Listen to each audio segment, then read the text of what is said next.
За энд бүгдээрээ нарны зайн технологиг Монголд хэрхэн ашиглах боломжтой тэрний ямар хэрэглээ ангиллууд байдаг талаар авч үзье. За энд нарны фотоцахилгаан үүсгүүргээ товчлоод бичсэн байна. За энэ бол техникийн хиллэг, шинжлэх ухааны албан хиллэг. За бид нарны зай гэд хилээж занссан учраас хамгийн товчоор нарны зай гэд бас нэрсэн хиллэгээр нь яриа явцдаг.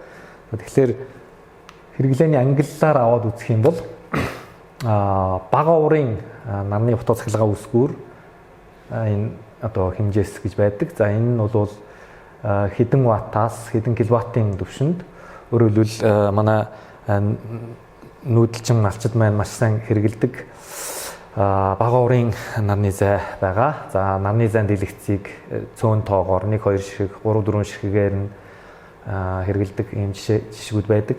За тэгээд зөөврийн шахуурга, солар помпонд бас ашигладаг. За энэ ийм бүтцийн хувьд маш энгийн нарны зайн дэлгэц, цэник хураагуур, аккумулятор, за тэгээд тогтмол гүйдлийн хэрэглээ гэсэн ийм энгийн бүтцтэй.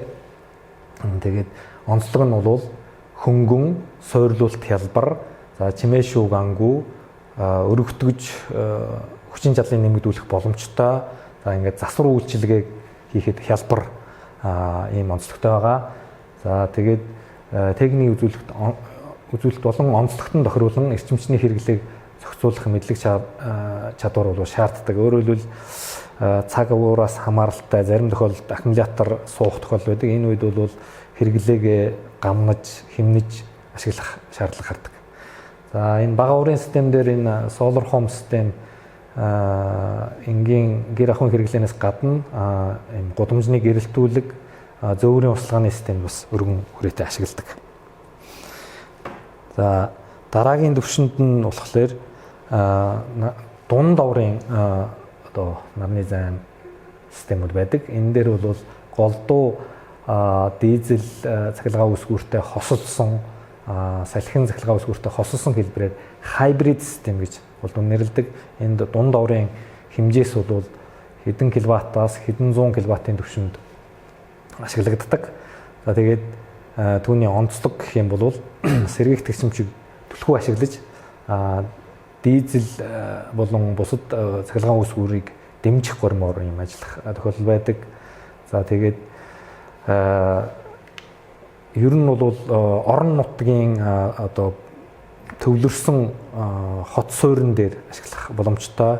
За сум, багийн төв ийм газруудад голдуу ашигладаг. За дараагийн түвшин нь бол их чадлын нарны фотоцахилгаан үүсгүүр very large scale PV system гэж англиар нэрлэдэг. За хэмжээсийн хувьд бол мегаваттаас гигаваттын түвшинд яригдана. За эрчим хүчний сүлжээний бүтцийг сайжруулах ийм давуу талтай өндөр хүчлийн дамжуулал, тэгээд эрчим хүчийн экспортлолт, за тэгээд ирээдүйдээ бол улс төрөгч үйлдвэрлэх гэсэн ийм чиглэлээр ашиглах ийм бололцоотой. За манай орны хувьд бол би дараа жишээ тайлбарлана. Нарны мега цахилгаан станцууд бол ашиглалтанд ороод ажилладаг болоод байгаа. За дараагийн асуудал энэ нарны энерги ашиглах технологиг хэрхэн яаж нутагшуулах вэ? За нарны зайн технологи аваад үзье. Энэ дээр бол нутагшуулахад ийм 4 элемент хамгийн чухлаа гэж бид үздэг. За сэргээгт эрчимчний нөөцөө бид нар сайн тодорхойлох ёстой. За нарны зайн технологи ярьж байгаа үед бол нарны эрчим хүчний нөөц хэр юм бэ? Хэр сайн нартай вэ? Тэр суйрлуулах гэж байгаа газар нутгийн нарны эрчим хүчний нөөцийн мэдээлэл чухал ажил бүгдэлтэй болно. За түүнийг хэмжиж, анализ хийж мэдээллийн санг үүсгэх шаардлагатай. За дараагийн асуудал нь бол технологи Монгол орны цагуурын болон хэрэглээний нөхцөл байдалд хэр сайн нийцэх вэ? Тэсвэрлэх чадвар нь ямар байна вэ гэдгийг бодит орчинд нь хэмжиж үзэх шаардлагатай байдаг. За энэ дээр бол системийн түвшинд элемент одоо эд ангийн түвшинд туршилт судалгааг бол хийх шаардлагатай.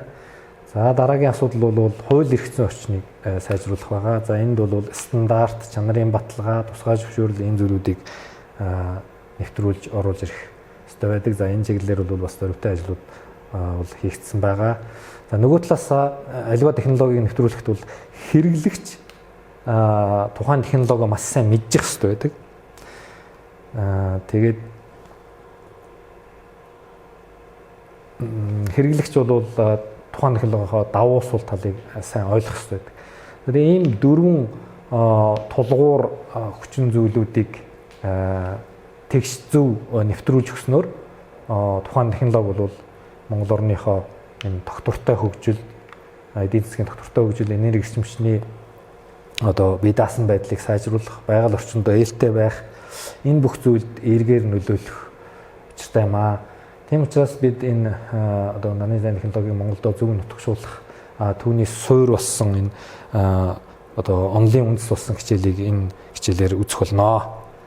За анхаарал тавьсан баярлалаа.